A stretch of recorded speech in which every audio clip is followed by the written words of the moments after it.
উপরে স্থির থাকবে। আল্লাহ বলেন তাতানাজ্জালু আলাইহিমুল মালাইকা, যখন তাদের মৃত্যুর সময় চলে আসবে তখন তাদের কাছে ফেরেশতারা আসবে। আয়েশা বলে আল্লাহ তাখাফু ওয়া লা তাহজানু ওয়া বাশিরু বিল জান্নাতিল্লাতী কুনতুম তুআদুন। ওই ফেরেশতারা বলবে তোমরা কোনো ভয় করো না, কোনো চিন্তা করো না, আমরা তোমাদের সঙ্গে দুনিয়ায় যেমন ছিলাম এখনো তোমাদের সঙ্গে থাকবো। আমরা তোমাদের সঙ্গে দুনিয়ায় ছিলাম এখনো থাকবো। হযরত সাদ ইবনে মুআজ আল্লাহর পয়গম্বরের সাহাবী, তার মৃত্যুর সময় হয়েছে, মৃত্যুবরণ করেছে। আল্লাহ তাআলা জিবরাইলকে পাঠিয়ে দিলেন পয়গম্বরের কাছে, যাও ও পয়গম্বর, গিয়া বলো আজকে এমন কোন ব্যক্তি মৃত্যুবরণ করছে। জিবরাইল প্রশ্ন শুনে পয়গম্বর বলে আমার তো জানা নাই। জিবরাইল বলে ও পয়গম্বর, আজকে যে আল্লাহর বান্দা মৃত্যুবরণ করেছে তার মৃত্যুতে আল্লাহ রাব্বুল আলামিনের আরশ থরথর করে কেঁপে উঠছে। পয়গম্বর বলে ও ভাই জিবরাইল, আমার সাহাবী সাদ অসুস্থ, আমি খবর নিয়ে দেখি। আল্লাহর পয়গম্বর খবর পাঠাইছেন, গিয়া দেখতেছেন তার সাহাবী সাদ ইবনে মুআজ রাদিয়াল্লাহু তাআলা দুনিয়া থেকে বিদায় নিয়ে চলে গেছে।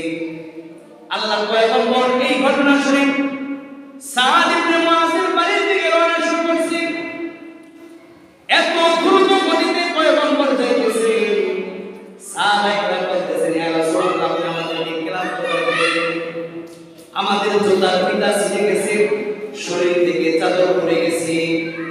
সাহাবায়ে কেরামদের আল্লাহর পয়গম্বর বলেন ও আমার সাহাবীরা তাড়াতাড়ি চলো, আমার ভয় হইতেছে আমার সাহাবী সাদের জানাজা এবং গোসল ফেরেশতারা দিয়ে ফেলায় কিনা। দ্রুত গতিতে আল্লাহর পয়গম্বর সাদের বাড়িতে গেছেন, গিয়ে দেখতেছেন সাদ ইবনে মুআজের লাশটা ঘরের মধ্যে, কেউ নাই, একা লাশটা পড়ে আছে। কিন্তু নবী আমার ঘরের মধ্যে এমন ভাবে প্রবেশ করলেন যেন মানুষের ভরপুর, দুই হাত দিয়ে সরাইতেছেন আর ঘরের মধ্যে ঢুকতেছেন। সাদ ইবনে মুআজের মাথার কাছে গিয়ে বসে উঠতেছেন। এই সাদের কক্ষের মধ্যে এমন এমন ফেরেশতা বসে আছে, আমি নবীর জন্য পর্যন্ত একটু বিন্দু পরিমাণ জায়গা রাখা হয় নাই।